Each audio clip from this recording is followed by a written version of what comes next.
Hi అండి. Mutton keema curry చేసుకోవడానికి half KG కీమాని కడిగి చక్కగా పక్కన పెట్టుకోండి.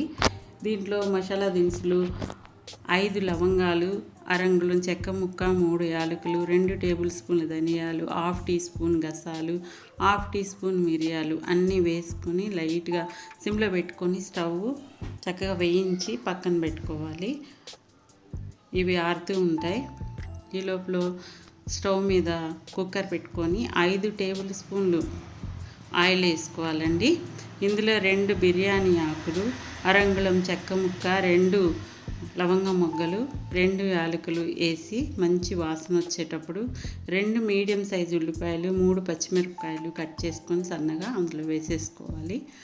ఇవి వేగుతూ ఉండగానే కొంచెం ఉప్పు, పావు టీ స్పూన్ పసుపు వేసి ఇవి బంగారు రంగులో వచ్చేదాకా తిప్పుకుంటూ మూత పెట్టుకుంటూ మాడకుండా దగ్గరుండి చూసుకోవాలి. ఈ లోపల మసాలా మిక్సీలో వేసుకోవాలి. మీ దగ్గర ఎండు కొబ్బరి చిప్ప ఉంటే సగం చిప్ప వేసుకొని మిక్సీ చేసేసుకోవాలి. మెత్తగా పౌడర్ చేసుకోవాలండి.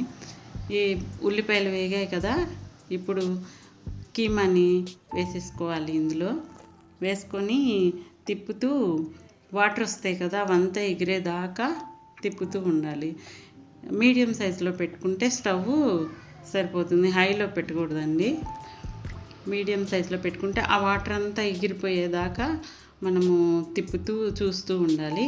ఇప్పుడు ఎగిరిపోయాయి కదా, 2 టేబుల్ స్పూన్ల అల్లం వెల్లుల్లి పేస్ట్ వేసుకోవాలండి. ఇది ఇంట్లోనే చేసుకుంటే బాగుంటుంది, ఫ్రెష్గా అప్పుడే అలా వేసుకుంటే మంచి వాసన వస్తూ ఉంటుంది.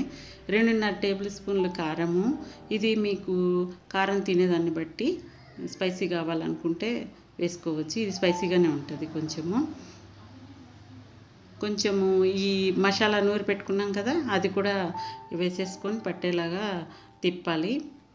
కీమాకు పట్టేలాగా తిప్పేసి 3 టేబుల్ స్పూన్లు కొబ్బరి పౌడరు వేసేసుకొని అది కూడా తిప్పేసి ఇప్పుడు రుచికి సరిపడా ఉప్పు, ఇందాక వేసుకున్నాం కదా కొంచెం ఉల్లిపాయల్లో, అది సరిపోదు కదండి. ఇప్పుడు కూరకి మొత్తానికి సరిపడా చూసుకొని ఎంత పడుతుందో వేసేసుకోవాలి. ఇప్పుడే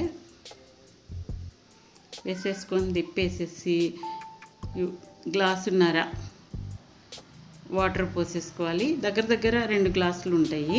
ఎందుకంటే మనం కుక్కర్ విజిల్స్ పెట్టినప్పుడు మొత్తం కొంచెం ఇంకిపోతాయి, అందుకోసమని బాగా ఉడకాలి కదా. ఇప్పుడు సన్నగా కట్ చేసుకున్న కొత్తిమీర, కొంచెం పుదీనా, కొంచెం గరం మసాలా, ఆ తర్వాత కస్తూరి మెంతి ఉంటే వేసుకోవచ్చు, లేకపోతే లేదండి. పెట్టేసేసి విజిల్ పెట్టేయాలి. ఇది కుక్కర్లో చేసుకోవటం చాలా ఈజీ అండి. అన్నీ ఉంటే కుక్కర్లో తొందరగా చేసేసుకోవచ్చు. ఇది మీరు కూడా చేసుకొని ఎలా వచ్చిందో నాకు కామెంట్లో చెప్పాలి. టేస్ట్ మీకు ఎలా వచ్చిందో కూడా నాకు కూడా తెలుస్తుంది కదా. ఇంకా ఇది రెడీ అయిపోయిందండి కీమా. ఇది అన్నంలోకైనా చపాతీల్లోకైనా చాలా బాగుంటుంది. మా ఛానల్ సబ్స్క్రైబ్ చేసుకోండి, లైక్ ఇవ్వండి, అప్పుడే జనాల్లోకి వెళ్తుంది. Thank you.